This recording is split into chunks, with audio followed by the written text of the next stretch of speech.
Internet, the psychologist casual review, and today we're going to be reviewing The Language of Psychoanalysis by Laplanche and Pontalis.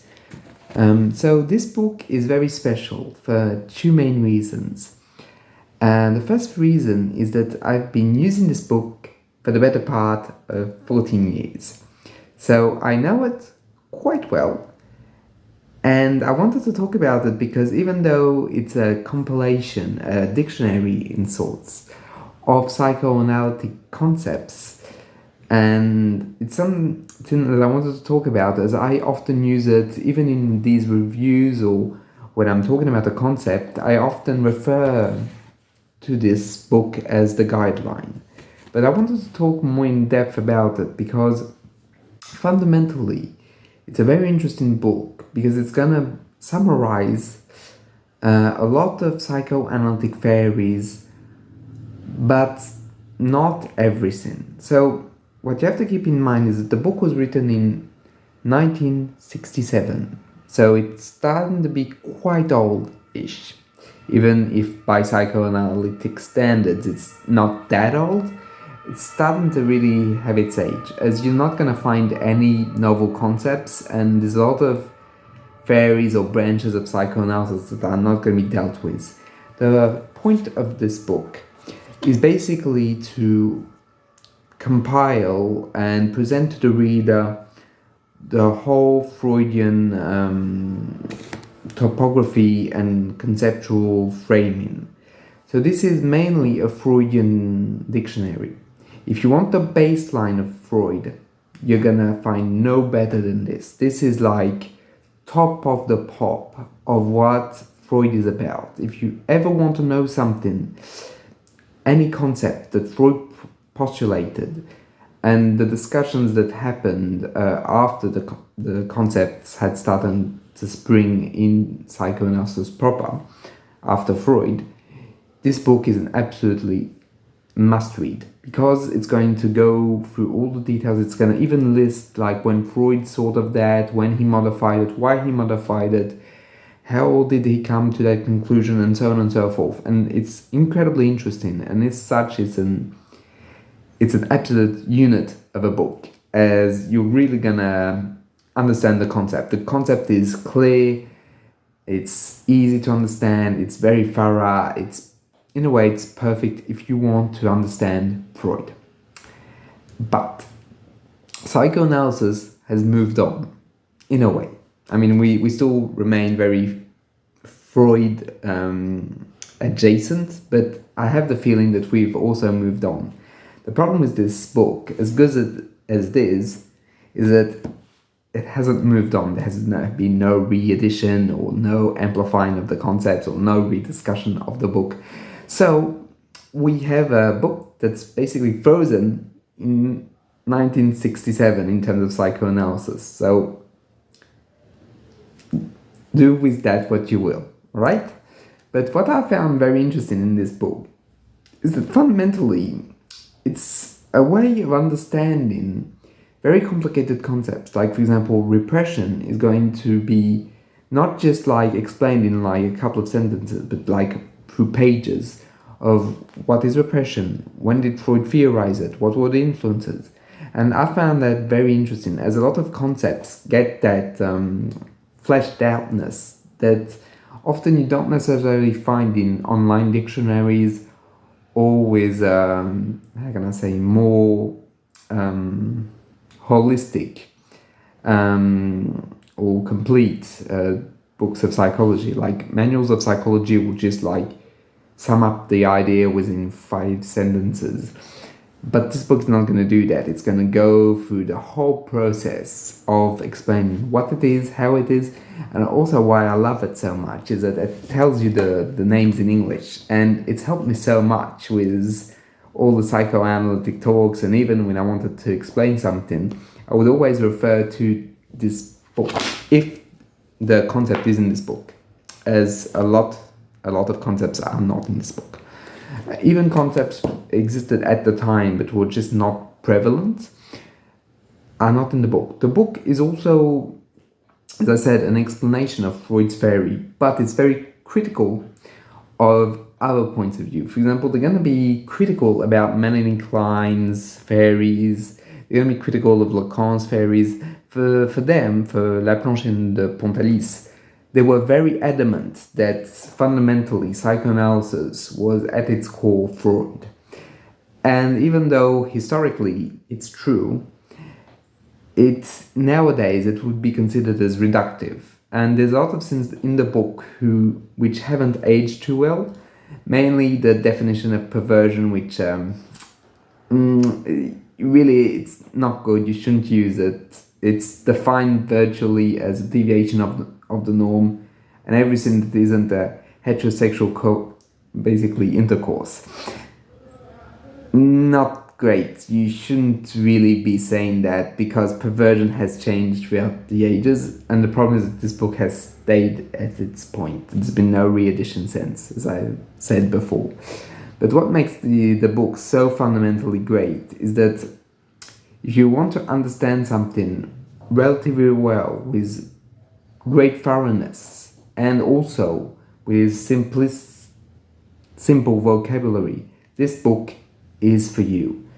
As I don't think that people have explained concepts as well, as precisely, and as simply as Laplanche and Pontalis, which makes it even more curious to me that years later, after the publishing of the book, they kind of regretted having made that dictionary, thinking that would cripple psychoanalysis, that it would make it too, how can I say, dogmatic or orthodox, that their book would become like a Bible, and that's not what they wanted. Which is interesting, because you can see in that the clinical side never went away, that even though they were very Freudian and very attached to the Freudness of psychoanalysis, they were always trying to go forward. And that's something that's very interesting, as from my understanding, they put in concepts that were very novel at the time. And I think that they would never shy away from clinical discussion.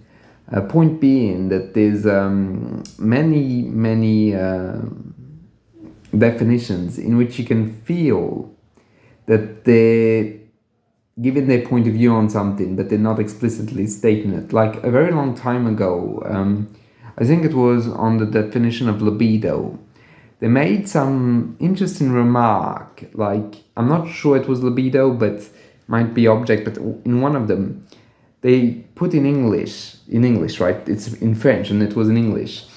In quotes, the Fernburn's famous sentence of "the libido is object seeking," and they criticized that. They didn't say it was Fernburn, but they criticized the idea, and you could really tell that they knew what they were talking about. In the same way that they're critical of Karen Horney, they're critical of Fernburn, and they're highly critical of Klein and her ideas, as they remain true to Freudian and Freudianism. And this is also, I feel, one of the perhaps of the limits of the book, because there's a lot of authors that did stuff that are and remains very interesting, but they're not going to take it into account, as it drifts too far away from Freudian theory proper.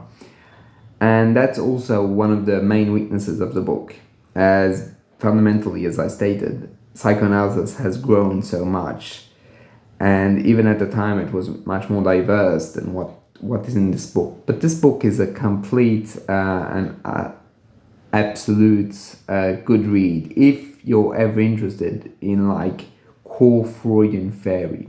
Yeah, I honestly don't think you can get much better, at least when it comes to France. Perhaps in the Anglo-Saxon countries there's other books that do the job quite well, as I myself am not a proper Freudian. I branched off relatively quickly, but this, if you want to understand Freud, that's top of the pop, right?